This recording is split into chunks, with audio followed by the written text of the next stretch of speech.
Thanks for tuning in to the Urban Scope podcast. I'm back with more WNBA news.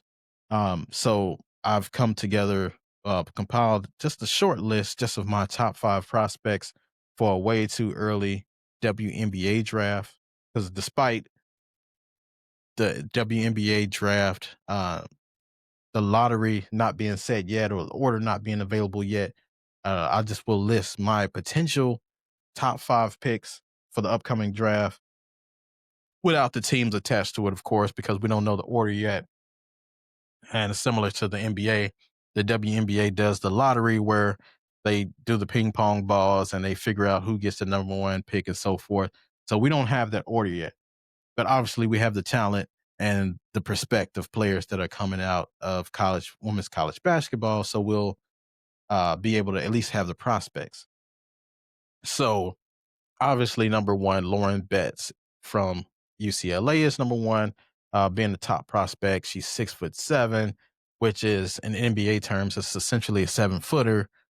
She is the safest pick. She's skilled. She can defend. She has the leadership and experience. She can block shots. She has the footwork. She has the skill set. I think she's a better version of Camilla Cardosa, who plays for the Chicago Sky. And of course, she played with the South Carolina Gamecocks. So I think she has a skill set that's rare and prospect wise, similar to when Shaq came out, um, to be that size and that agile and be that quick and to defend and have the awareness that she has and just have the agility that she has and the block shots ability as well. It's going to be perfect for any team. So no matter who has the first pick, I think they're going to go with Lauren Betts because you just have to. Now, unless somehow probably the Fever or somebody ended up with number one who has an elite number one, or even if the Aces had number one, I think they would pick her because you could put Asia Wilson at the 4 and you can put Lauren Betts at the 5, and then now you have an unstoppable team. You have, the Twin Towers with San Antonio Spurs Part 2, but even better in my opinion. So Lauren Betts is obviously the consensus number one pick. Um, Consensus number one pick. The second prospect, which most people don't have, I think is Flau'jae Johnson, just because her leadership and her experience and pedigree and her championship pedigree as well, winning the championship with Angel Reese back for a few years when she was a freshman. But I think she has that defensive ability and scoring ability. She might not be the most accurate, but I think she's fearless and she has short-term memory. So if she misses a shot, she can come back and shoot another one and not second guess it. So I think she does have that ability. And for most of these teams, you don't just need scoring or defense; you need leadership as well. And I think she has a unique leadership, being from her upbringing and things she's been through, coming up underneath Kim Mulkey, as well as Angel Reese, seeing how she did it at the upperclassman level, all the way now to when she's upperclassman, having that tutelage of Kim Mulkey. So she's been tough, coached tough. So she can deal with tough coaching and she can be a coach on the court as well. So not only I think she's a scorer and a defender, I think she can be a facilitator as well. She still has the ceiling to do so. She might not have that role now because she's not asked to do that as much, but I think she has that ability to do that. And then she has the size in the league to be able to affect the game and being able to change a franchise. And she's an alpha type. So I think she doesn't, shy down from the leadership. So I think that what makes her the number 2 pick in the draft. And 3, I think Olivia Miles, who, of course, she transferred from Notre Dame to TCU. She's a commander of the offense. When I see her game, I think of minus the defensive aspect, I think of her as like a female Jason Kidd. The way she can control the offense, the vision that she has, the ability to get players in scoring position, her overall tenacity on the offensive end. Now, on the defensive end, she has a long ways to go. But I think if she gets with a great coach like a Becky Hammond, or she gets, with one of these coaches, um, she gets with the coach in Minnesota, I think she'll have that defensive tenacity. They do have Courtney Williams already with the Lynx, but I think if she gets with one of those type coaches, I think she can learn even more on defense because I think she just doesn't have uh, the want to. And defense is all about want to, and I think she just doesn't have it because she's so focused on the offensive end and what she has to do there. But I think if they balance her out a little bit, I think she has room to grow in the defensive end. But to me, she's the female Jason Kidd, and she did magic with Citron and Hidalgo and West Bell, and I thought that they had a chance to take the NCAA tournament to another level, but of course they fell short. Um, but I think even if she came out last year when she was supposed to come out because she's a grad student this year, I think she would have came out last year. She would have been a top 3 pick, and then ironically this year she still, I believe, will be a top 3 pick. So any team will be um, happy to have Olivia Miles. So I think with that being said, and the fourth player that I have being a top prospect is Aziza Fudd.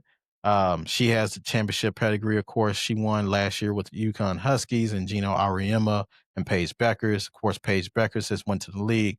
So we'll see what Aziza Fudd will be able to do with it being her team. Now, she does have Sarah Strong returning back as a freshman. She's a sophomore this year. And I think Sarah Strong is the second best big in the nation in women's basketball right now, only behind Lauren Betts. Her skill set, being able to shoot the three, shoot the mid range game, being able to defend, her post moves and footwork is elite to a Lauren Betts. I think Sarah Strong is more versatile, of course, than Lauren Betts because she really doesn't shoot threes like that. But Sarah Strong is, essentially what they call a point forward. She can do it all. And it'd be interesting to see or exciting to see what she turns into as an upperclassman when she gets to her final year, because she's going to be a major part of what the WNBA needs to expand. But get back on topic, Aziza Fudd, I think, is a streaky shooter.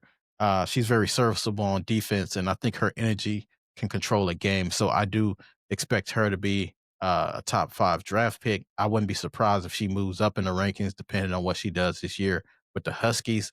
But that's yet to be seen. I think I don't think her stock can drop this year. I think it only can rise. So if she, depending on how far UConn goes, I think her draft stock will go with it. And then rounding out my top 5 draft is Tanaya Latson. I think Tanaya Latson, she's the leading scorer in the league from FSU last year. She'll be with the South Carolina Gamecocks this year. So I think I don't expect her to be a 30-point scorer just because of the system that South Carolina has, and they spread the basketball around. It's more of a system opposed to FSU, where she was the system and they just gave her the ball and let her go. I don't think South Carolina would do that. Coach Staley runs a tighter ship than that, and it's more about a team game. And I think Tanaya knows that, and she wants to being able to be broadcasted on a bigger platform, which South Carolina offers. Because in FSU, she was not going to be seen as much, which the scouts are the scouts, but there's more marketability and there's more of a brand creating when you go to South Carolina. Now the Nikes are looking at her, the Under Armours, the Gatorades, all of these different teams are looking at her from that aspect. I mean, all these different brands are looking at her from that aspect. So I think it was a smart move for her to go to South Carolina.